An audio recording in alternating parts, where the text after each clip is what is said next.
belum dikasihkan. Sekarang sudah benar, udah betul lagi presensinya. Coba saya presentasikan dulu.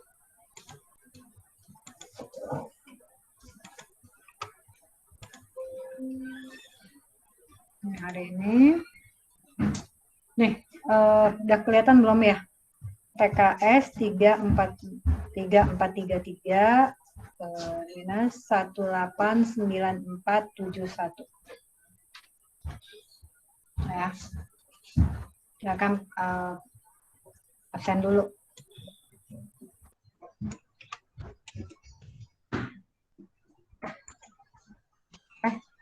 Belum ya, belum kelihatan ya.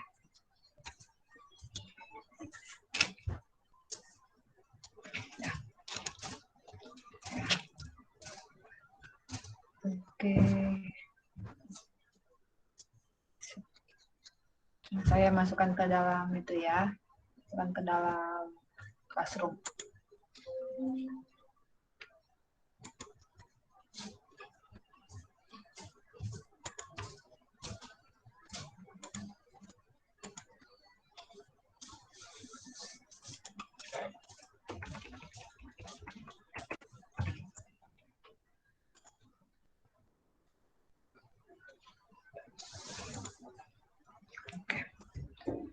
Oke, sebelumnya saya karena masih suasana sawah, jadi saya mengucapkan izin, mohon maaf lahir dan batin pada kalian semua atas semua salah dan hilaf saya. Ini adalah saat kita berinteraksi, saat saya jarang memberikan materi, jarang dan sebagainya. Mohon maaf lahir batin ya semuanya. Semoga kita semua yang umat muslim masih dapat dikasih kesempatan lagi untuk bertemu dengan Ramadan dan di tahun-tahun berikutnya. Oke, mudah-mudahan kalian semua dalam keadaan sehat walafiat, nggak kurang satu apapun, termasuk orang tua dan keluarga ya, karena bukan apa-apa, kita masih tetap harus menjaga diri, harus benar-benar mematuhi peraturan dari pemerintah yang 3M ditambah VDJ itu, karena kasus di Kalbar naik setiap hari masih semakin naik ya dibandingkan dengan tahun 2020. Ya. 2 hari ini dari dapat informasi dari teman dokter di Rumah Sakit Sudarso, nembus sampai di atas dari 100 pasien per harinya. Nah, kebanyakan sih dari anak-anak dan remaja gitu. Jadi saya berharap kalian semua selalu kalian sehat, tetap mematuhi menggunakan masker kalau kemana-mana. Kalau bisa jangan kumpul-kumpul dulu lah. Yang harus dijaga bukan hanya diri sendiri tapi juga orang tua, keluarga dan lingkungan sebagainya. Oke, hari ini saya coba sharing mengenai mengulang sedikit tentang alat berat. Jadi di alat berat itu kemarin sudah dikasihkan e-booknya maupun ada beberapa PDF gitu ya. Jadi itu ada faktor-faktor yang harus kalian ketahui, misalnya dalam pemilihan alat berat, kemudian ada tahanan-tahanan atau kekuatan yang dimiliki sama alat berat, itu teori dasar. Jadi saya berharap kalian bisa membacanya, jika siapa tahu nanti pas waktu kerja di lapangan kalian udah paham, oh ini nih yang dimaksud dengan rim pull, oh ini nih yang dimaksud dengan rolling resistant, oh ini yang dimaksud dengan tahanan daya gerak. Nah, seperti itu. Jadi itu hanya teori-teori, saya rasa kalian bisa bacanya sendiri, bisa memahaminya. Nah, ini hal ini pun yang hari ini saya sharing mungkin kalian juga pasti udah tahu gitu ya. Ini cuma untuk sekilas balik aja ya. Saya coba presentasi yang untuk hari ini.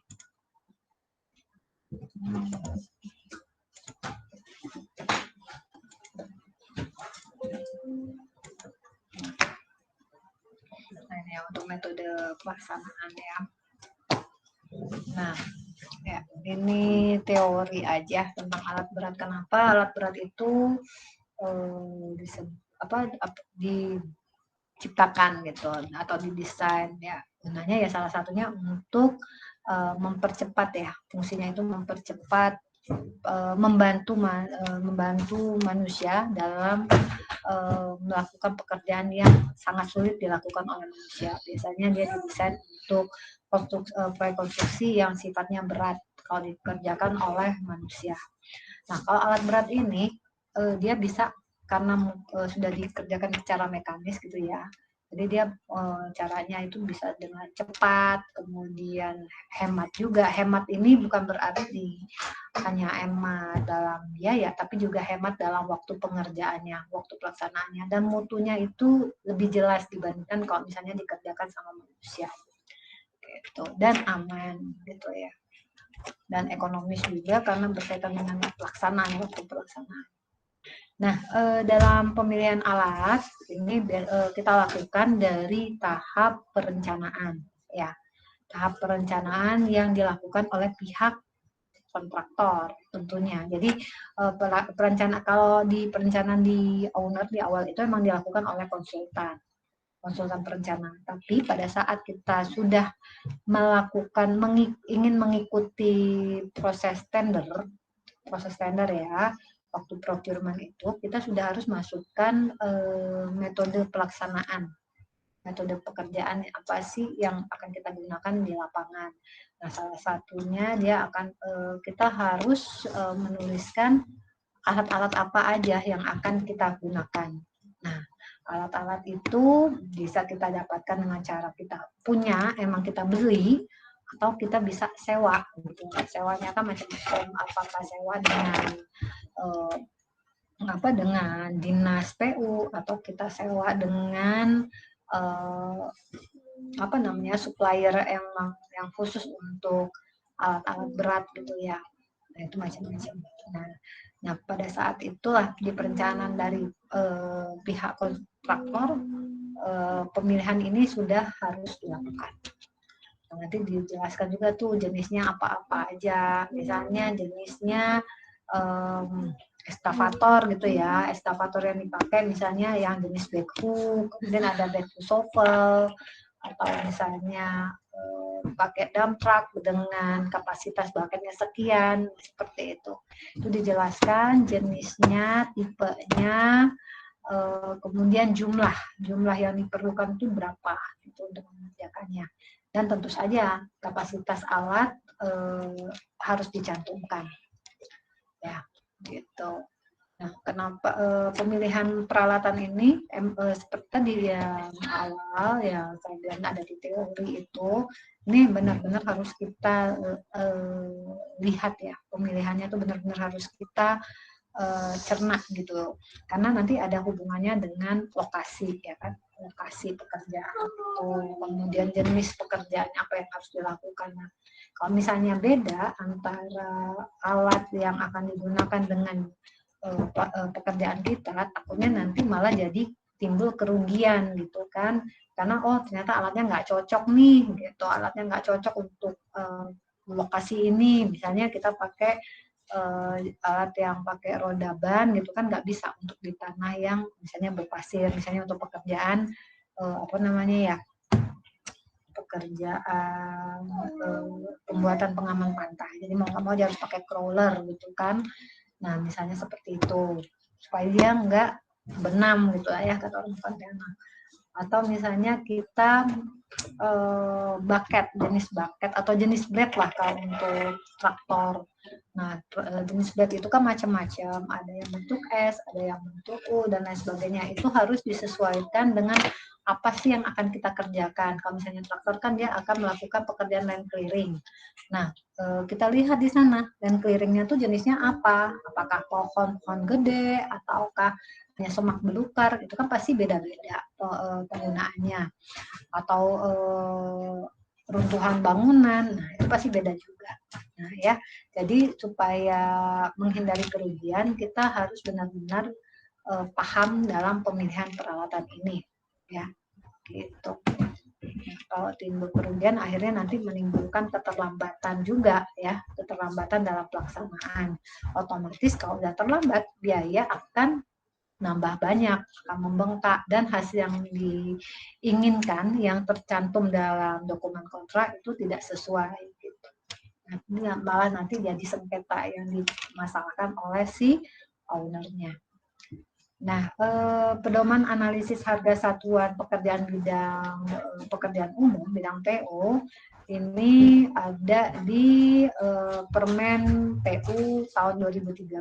Nah, nanti di sana akan dijelaskan hasil produksi peralatan itu tidak akan sama dengan hasil perhitungan, karena akan tidak sama gitu ya, istilahnya dalam brosur itu tidak pas sama, karena nanti ada faktor-faktor penentu lainnya seperti faktor cuaca, faktor operator, terampil atau enggak gitu kan, kemudian faktor lapangan, kemudian faktor manajemen kerja ya. Jadi banyak faktor yang akan mempengaruhi ya. Di sana nanti ada akan dikalikan dengan faktor ini semuanya. Ini nanti akan kalian tambahkan ya, kan ada efisiensi dan lain sebagainya, itu kalian tambahkan faktor operator, cuaca, lapangan, faktor manajemen kerja.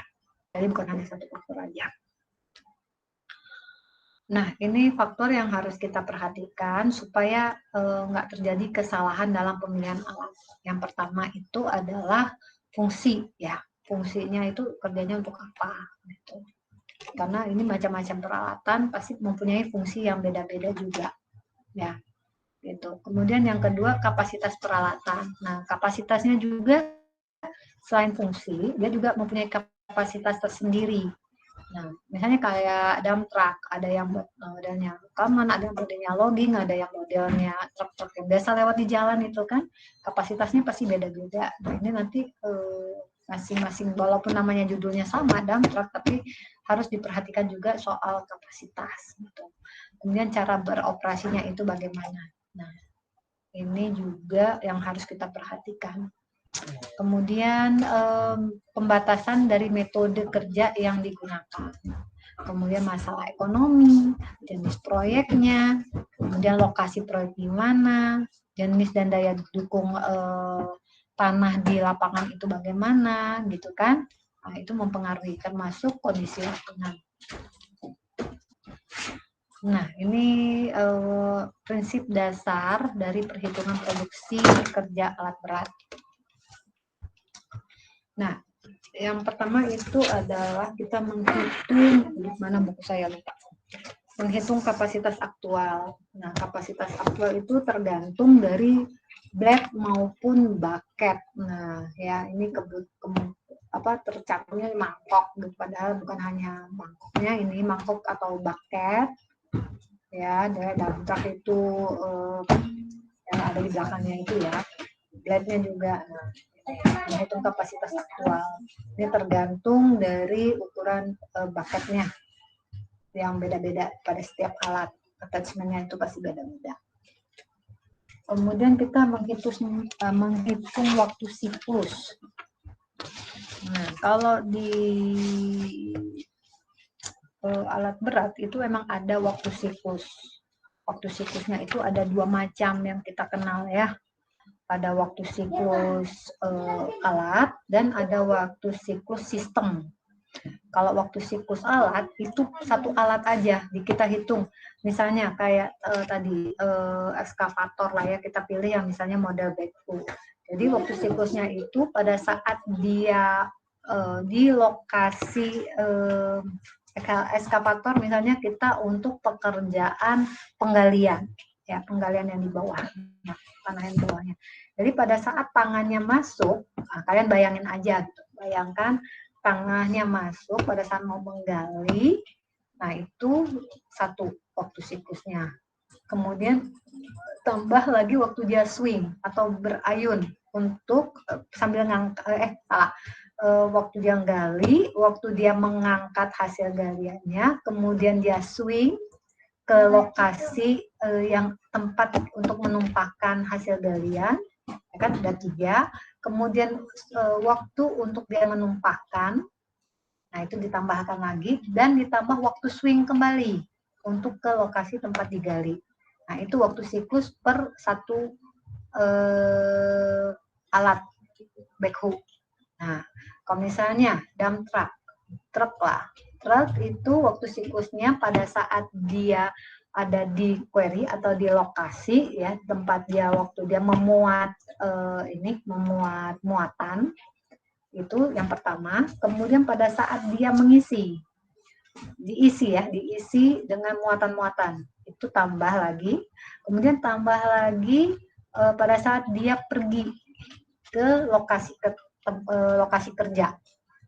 Nah, kemudian ditambah lagi waktu dia ngetem, waktu dia maksudnya ada lampu merah, ganti persneling, nunggu di lokasi proyek, ya kan? Nah, itu tambah. Kemudian pada saat dia sudah sampai di lokasi proyek, dia menumpahkan material yang dia bawa. Kemudian dia kembali lagi ke lokasi query-nya tadi, ke lokasi tempat dia memuat material. Nah, itulah satu cycle time atau waktu siklusnya si dump truck, hanya untuk dia sendiri. Nah, ada lagi yang namanya waktu siklus sistem. Nah, ini digunakan waktu siklusnya itu bukan hanya satu alat, tapi beberapa alat untuk melakukan suatu pekerjaan. Nah, nanti tinggal kalian melihat pertanyaannya, apakah waktu siklus per alat atau waktu siklus per sistem. Kalau misalnya waktu siklus per alat, ya lihat masing-masing alat. Kalau waktu siklus per sistem, lihat alat-alat apa aja yang tersedia di sana. Nah, itu kalian tambahkan, ya. Kemudian ada menghitung produksi kerja yang kasar, ya. Nah, ini produksi kerja yang dihasilkan oleh alat dalam 1 jam tanpa dia memperhitungkan faktor-faktor koreksi dan faktor efisiensi. Jadi murni kapasitas produksinya itu dalam 1 jam, ya. Nggak usah ditambahkan faktor koreksi, nggak usah ditambahkan faktor efisiensi. Jadi cukup produksi kerjanya. Kemudian kita ada juga menghitung produksi kerja aktual. Nah, kalau produksi kerja aktual artinya yang ada di lapangan. Artinya nanti di sana dia memperhitungkan faktor-faktor koreksi dan efisiensi yang ada di dalamnya. Gitu ya. Jadi nanti lihat lagi kalau misalnya ada soal apakah ini PKK atau PKA. Karena pasti akan beda, ya. Nah, ini sebenarnya kalau di baca buku, baca jurnal, dengarkan ahli-ahli di bidang pemindahan tanah mekanis gitu ya, bidang orang yang biasa kerja di lapangan. Sebenarnya pekerjaan tanah itu hanya dua pekerjaan tanah, yaitu galian dan timbunan. Nah, kalau nanti ada pekerjaan dia memadatkan, ada pekerjaan dia mengaspal misalnya untuk jalan, itu masuk dalam timbunan. Jadi pekerjaan di tanah mekanis itu cuma 2, galian dan timbunan, ya.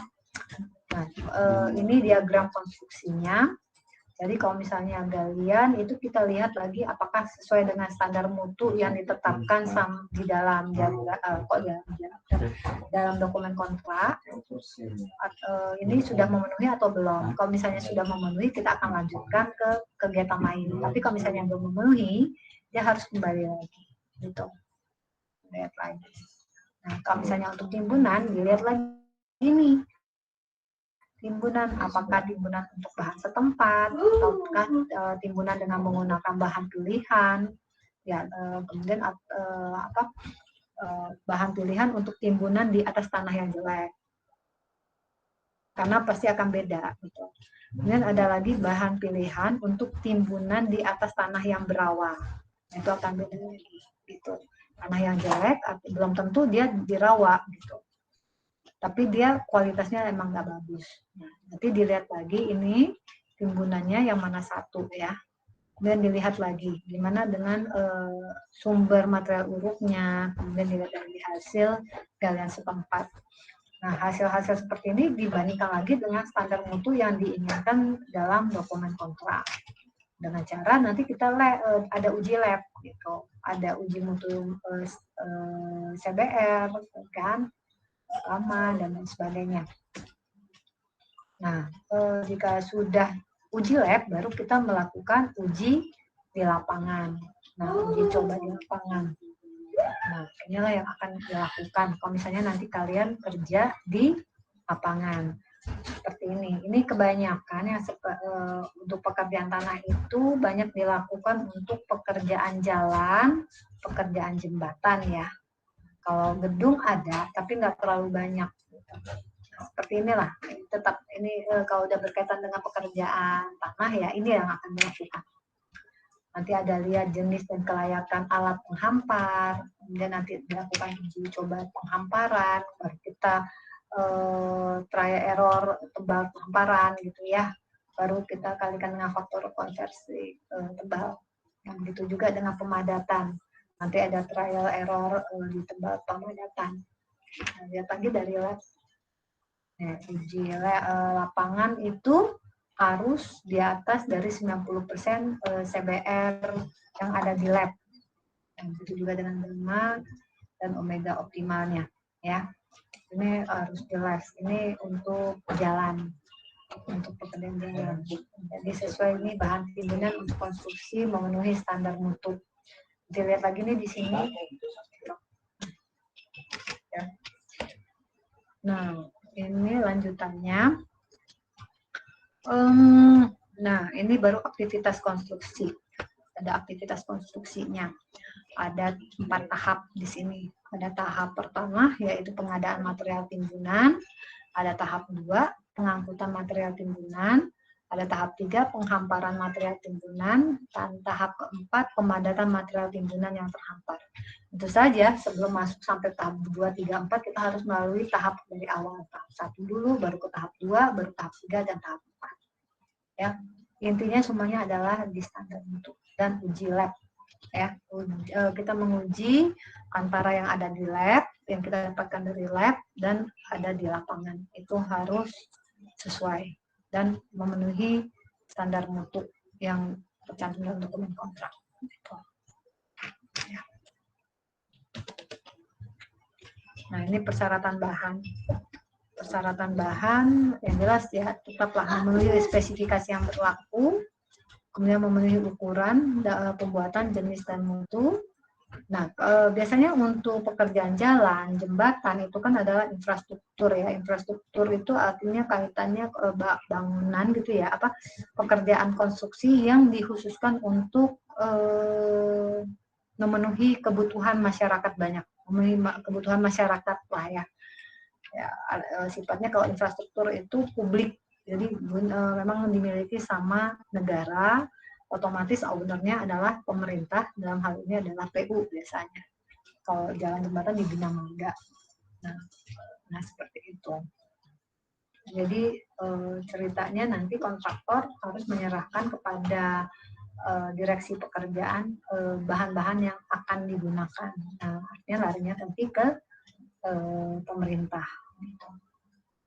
Ini dijelaskan semua informasi itu harus minimal paling sedikit 30 hari sebelum pekerjaan dimulai, dan harus ada persetujuan ya, harus ada persetujuan hitam di atas putih dari kedua belah pihak bahwa sumber bahan itu bisa dipakai atau enggak.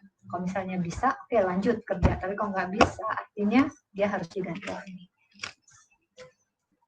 Nah, ini persyaratan bahan timbunan. Ini biasanya untuk di pembangunan jalan ya, bukan peningkatan jalan atau jalan lingkungan, enggak, karena beda pekerjaan jalan dengan pekerjaan peningkatan jalan maupun jalan lingkungan. Kalau jalan lingkungan kan itu larinya bukan ke dinas PU, bukan di Bina Marga, tapi di perumahan dan permukiman. Nanti SOP-nya, persyaratan-persyaratannya itu beda dengan yang ada di Bina Marga. Nah, tapi minimal kurang lebih sama lah ini. Ada yang sama dan ada yang beda, ya. Nah, ini proses pengukuran dan cara pembayaran. Nah, ini kalau misalnya kita jadi kontraktor kapan harus diselesaikan. Seperti itu. Ini ada dijelasin. Nah, ini untuk secara umum produktivitas kerja alat. Semuanya pakai ini. Walaupun ada yang berbeda nanti, tapi secara umum pakai ini. Jadi produksi kerja per siklus dikalikan dengan jumlah waktu siklus, ya. Nanti 1 jam ini dibagi dengan total waktu siklusnya. Kita pakai 60 menit. Nanti di ekskavator nggak 60 menit, tapi dia 3.600. Jadi dia pakai detik, nggak pakai menit. Gitu. Kemudian ada efisiensi kerjanya. Secara umum ini mah. Nah, ini waktu siklus. Nah, waktu siklus kita bisa bedakan dengan 5 kondisi kerja. Ada kondisi sangat sulit, nah ini pasti waktunya pasti jadi lambat. Kemudian ada kondisi di bawah rata-rata, ya, jadi agak lambat. Kemudian ada kondisi khas yang umum. Kemudian ada kondisi di atas rata-rata dan ada kondisi yang bagus banget, ya, jadi waktunya tercepat. Ini waktu siklus. Karena setiap menitnya kita nggak pernah tahu pasti waktunya akan berubah. Ya tergantung cuaca, tergantung kalau di bawah mungkin nggak apa-apa, tapi hujan, banjir kayak gitu tuh itu akan berpengaruh terhadap waktu siklus alat. Oke, sebelum masuk ke sini saya coba sharing yang lain.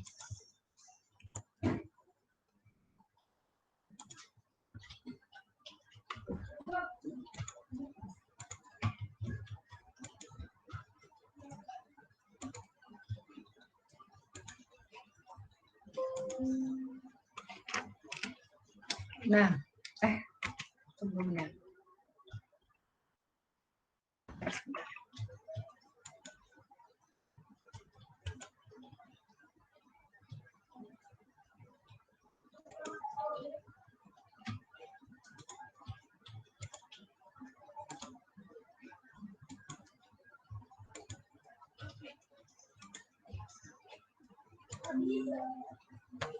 Sudah kelihatan belum ya? Ini pembangunan bangunan pengaman pantai atau breakwater. Sudah kelihatan belum ya? Sudah, Bu. Oke. Sudah, Bu. Oke, ini cuman sekilas aja. Misalnya untuk metode pekerjaannya ya, metode pelaksanaan di lapangan itu bagaimana. Nah, ini organisasi yang ada untuk pekerjaan ini seperti inilah, kira-kira kurang lebih seperti ini. Nah, ini bagian alir pelaksanaan kegiatannya. Sama seperti kegiatan di darat, yaitu konstruksi bangunan, entah itu jalan, jembatan, gedung, bandara, dan lain sebagainya, semuanya dimulai dengan kegiatan mobilisasi. Nah, mobilisasi nanti ada pekerja, kemudian ada material-material dan peralatan berat. Nah, kalau ini mungkin sama, kurang lebih sama. Dia ada mobilisasi, ada persiapan mobilisasi lah. Tapi sebelum ada kegiatan mobilisasi, dia akan melakukan pengukuran kembali. Ya, pengukuran kembali itu nanti dilihat dari hasil survei di lapangan, ya, di kelayakan di lapangan. Kan nanti di sana akan dipasang patok-patok ya, benchmarknya itu di mana.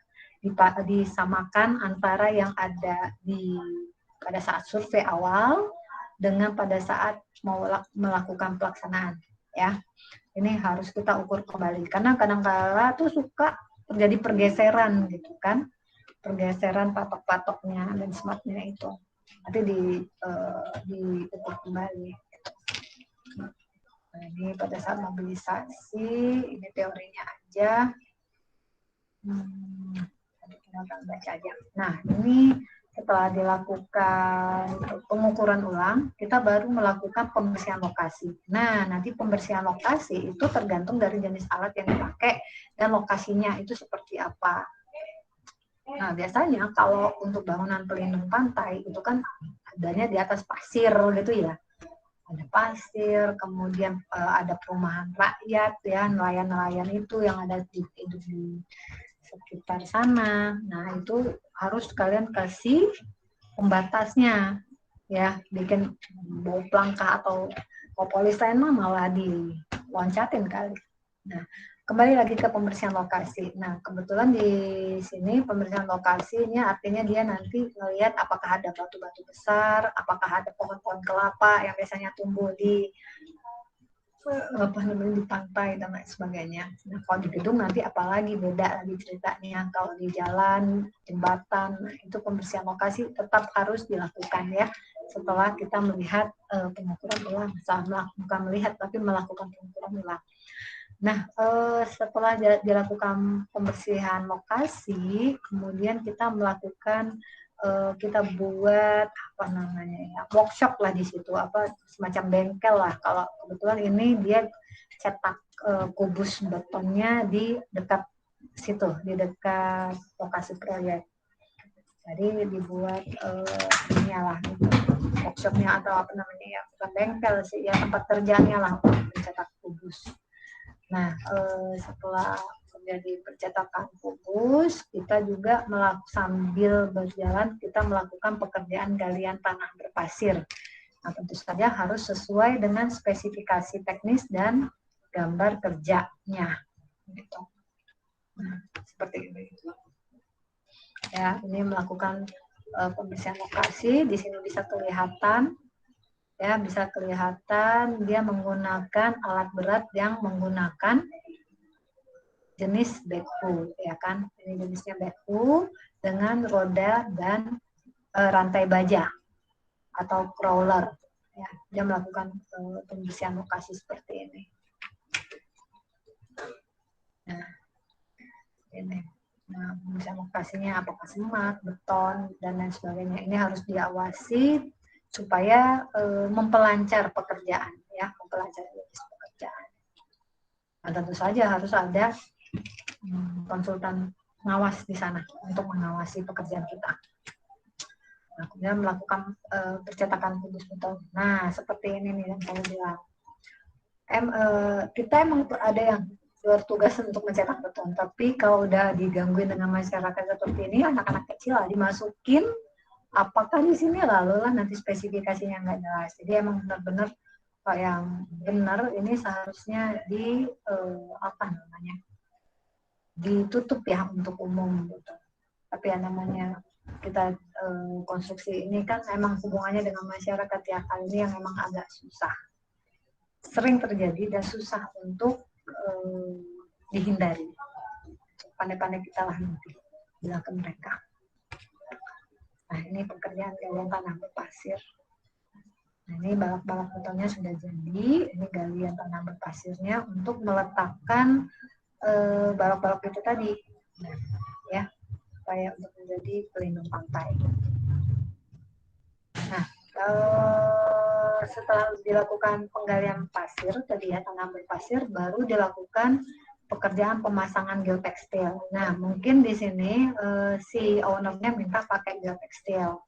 Nah, kalau yang terjadi di baru-baru ini tahun 2020 lah ya, di Mempawah, tidak pakai geotekstil tapi pakai anyaman dari bambu ya. Mungkin karena ownernya juga udah oke gitu pakai yang ada di lingkungan gitu aja ya, di lingkungan setempat di situ mungkin banyak bambu, jadi dibuatnya untuk pengganti geotekstil menggunakan anyaman bambu.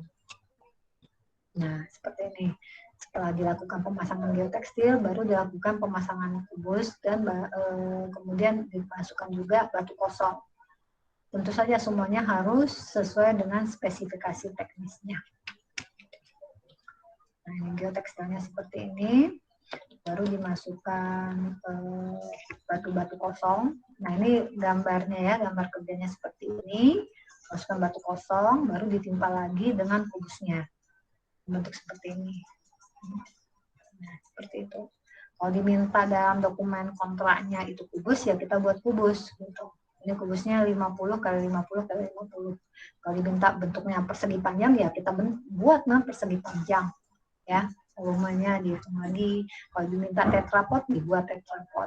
Ya, gitu. Nah, ini pemasangan kubus betonnya, di mana di bawahnya ada banyak batu-batu seperti ini, satu kali. Nah, seperti itu. Nah, ini gambar kerjanya untuk kubus betonnya. Kubus beton K225, dipasang dengan tandem 2 layer. Seperti ini. 2 layernya cuma segini nih, ternyata. Ini lebih banyak. Ya, ini ada penggantung. Nah, ini pemasangan batu kosongnya, batu kalinya, baru ditimpakan seperti ini. Nanti baru dikasih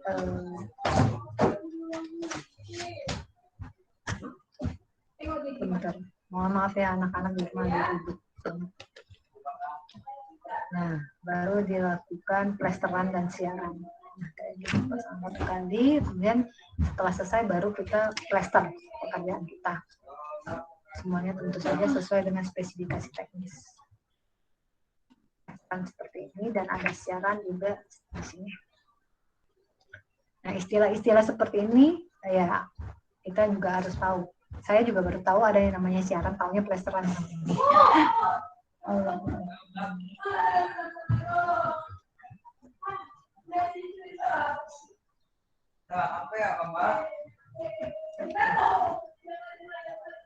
Nah, baru dilakukan pekerjaan finishing dan perapihan, kemudian dilakukan pengukuran kembali dan selesai. Ya. Benar. Oke.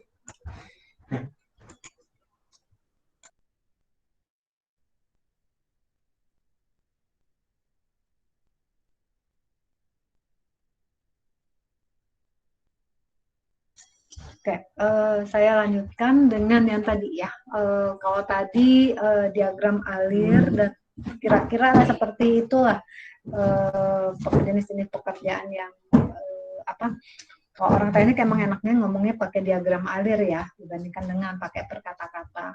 Nah, tapi mau nggak mau, nanti pada saat kita mengikuti tender procurement itu kita harus masukkan yang namanya metode pelaksanaan. Nah, metode pelaksanaan ini nggak bisa lagi pakai diagram alir, tapi semuanya pakai kata-kata. Nah, contohnya seperti ini.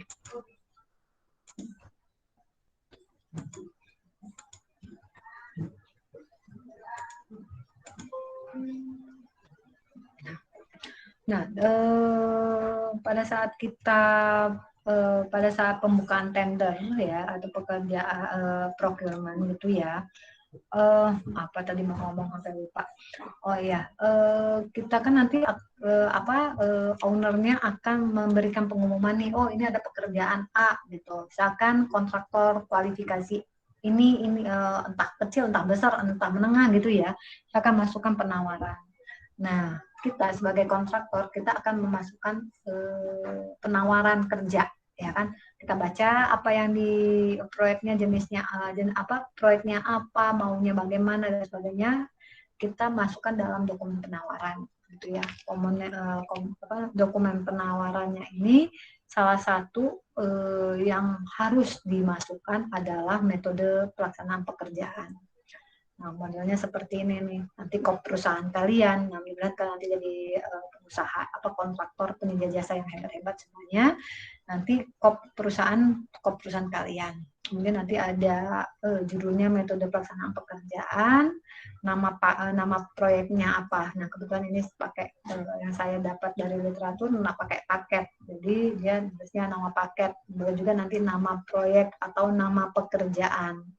Ya. Nama pekerjaannya apa, misalnya ini peningkatan jalan atau pembangunan gedung sekolah dan lain sebagainya, bebas. Nanti di bawahnya ada dijelaskan lagi kalau ini proyek pemerintah biasanya seperti ini. Kalau swasta saya belum dapat, tapi mungkin juga kalau swasta yang besar mungkin kurang lebih sama seperti ini. Tapi kalau swasta yang menengah, saya kurang tahu. Mungkin langsung aja kali tunjukkan. Nah, nanti di bawah nama pekerjaan ada ditulis kota atau kabupaten dan provinsinya. Ya, ini untuk pekerjaan atau alamat lengkapnya di tempat pekerjaan ini.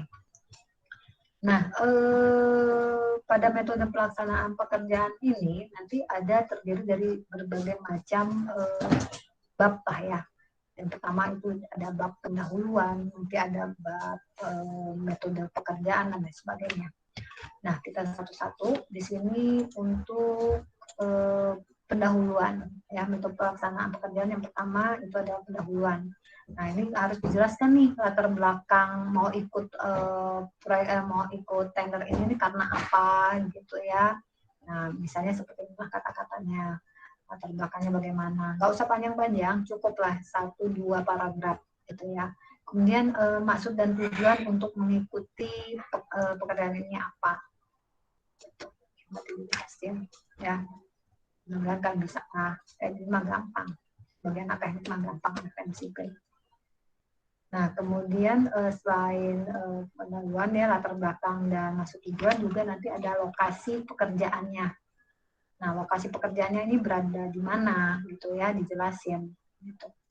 Kemudian lingkup pekerjaannya tuh apa-apa aja. Nah, ini lingkup pekerjaannya dapat dari dokumen yang didapat dari pas waktu penawaran pekerjaan. Nah, ini tinggal kalian copy paste dari si owner punya. Nah, ini loh pekerjaannya ini aja gitu. Terus lingkup pemeliharanya ya biasanya kayak gini gitu. Pemeliharanya 270 hari kalender, biasanya untuk pemerintah seperti ini. Kadang 270 hari kalender, kadang 1 tahun atau 365 hari, tulisnya seperti itu. Ya, ini untuk pemeliharaannya. Misalnya seperti itu ya, ini lingkup pemeliharaan. Kemudian bab kedua itu metode penyelesaian pekerjaan. Jadi metodenya kita, gimana sih caranya kita untuk menyelesaikan pekerjaan. Nah, kita uraikan lah. Misalnya yang pertama ada tahap persiapan, kemudian ada tahap apa lagi gitu ya, tahap. Nah, ini tahap persiapannya. Tahap persiapan, misalnya nanti kita berandai-andai ini, misalnya kalau setelah kita ditetapkan sebagai pemenang, kita tanda tangan kontrak ya, ini artinya sudah menerima surat perintah kerja atau SPK kontrak pekerjaan, maka yang akan dilakukan yang pertama adalah rapat PCM. Nah, rapat PCM ini memang harus ada ya, pre-construction meeting. Nah, gitu.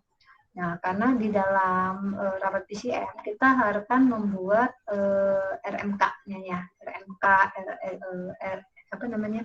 Rencana RK 3L. Nah, itu dijelaskan dalam PCM-nya gitu. Ya. Kayak gini. Kemudian setelah rapat PCM, kita melakukan survei ke lapangan, kemudian melakukan perhitungan lagi, kita hitung ulang ya, rescheduling lagi, dan mobilisasi serta menempatkan personilnya, gitu ya. Ini dijelaskan nih nanti di dalam bab kedua ya. Kalau bab 1 tadi itu aja, latar belakang, maksud dan tujuan, lokasi kerjanya, jenis pekerjaannya apa aja, waktunya bagaimana. Nah, kalau bab 2 ini emang dari kitanya gitu. Bab 2 dari kitanya. Ya. Kemudian kalau tadi pekerjaan itu yang kedua misalnya ada tahap pelaksanaan. Nah, tahap pelaksanaan dijelaskan lagi tuh. Kan macam-macam tuh, dan ini berunut ya, beruntut. Pakai dari WBS, misalnya ada pekerjaan tanah, ada pekerjaan perkerasan berbutir, ada perkerasan struktur, ada perkerasan aspal. Nah, ini dijelaskan secara beruntut di bab selanjutnya. Kalau di bab kedua cuma dijelaskan seperti ini aja. Kemudian kita lanjut. Nah, ini uraiannya. Nah, yang seperti yang saya bilang tadi kan terdiri dari 5 pekerjaan itu kan. Nah, sekarang kita uraikan. Kalau tadi cuma dijelaskan poin-poinnya aja, sekarang kita uraikan. Nah, misalnya seperti ini nih. Uraian pelaksanaan pekerjaan. Misalnya ini pekerjaan penggalian 1 meter kubik tanam biasa sedalam 1 meter. Dijelaskan gunanya untuk apa, dilaksanakannya waktu kapan. Kemudian ada uraian pelaksanaan pekerjaannya. Dan seterusnya seperti itu ya. Jadi jenis-jenis pekerjaannya itu kita uraikan pelaksanaan pekerjaannya. Nah, seperti ini. Ya, ada pengurukan gitu ya, dijelaskan. Nah, ini tadi ini yang kedua, pekerjaan berbutir dijelaskan. Nah, kemudian setelah kita menjelaskan dalam uraian tersebut, kita bab yang keempat adalah karena ini ceritanya soal peningkatan jalan, artinya ada manajemen lalu lintas di sana. Nah, dijelaskan juga nih manajemen lalu lintas itu bagaimana, gitu. Dan dibuat contoh pengaturan lalu lintasnya, ya. Nah, nanti berkaitan dengan RK3K dan RK3L-nya. Nah, kemudian ada lagi manajemen waktu pelaksanaan. Kemudian ada manajemen pengelolaan material, manajemen peralatan, dan antisipasi cuaca. Nah, ini harus dijelaskan semuanya dalam dokumen penawaran. Nah, kemudian ada juga pencapaian indikator kerja, di mana nanti di sana harus dijelaskan metode pengoperasian pemeliharaan per bulan itu bagaimana, pengelolaan peralatan per bulan itu bagaimana juga. Nah, itu harus dijelaskan. Dan penempatan personil per bulan itu bagaimana, itu juga harus dijelaskan. Kemudian bab 10-nya itu tentang pengendalian mutu, bab 11-nya pengelolaan keselamatan kerja, ya, keselamatan kerja, karena biasalah kalau untuk pekerjaan konstruksi itu emang keselamatan kerja emang jadi prioritas utama. Dan yang terakhir adalah penutup. Nah, itu harus dijelaskan.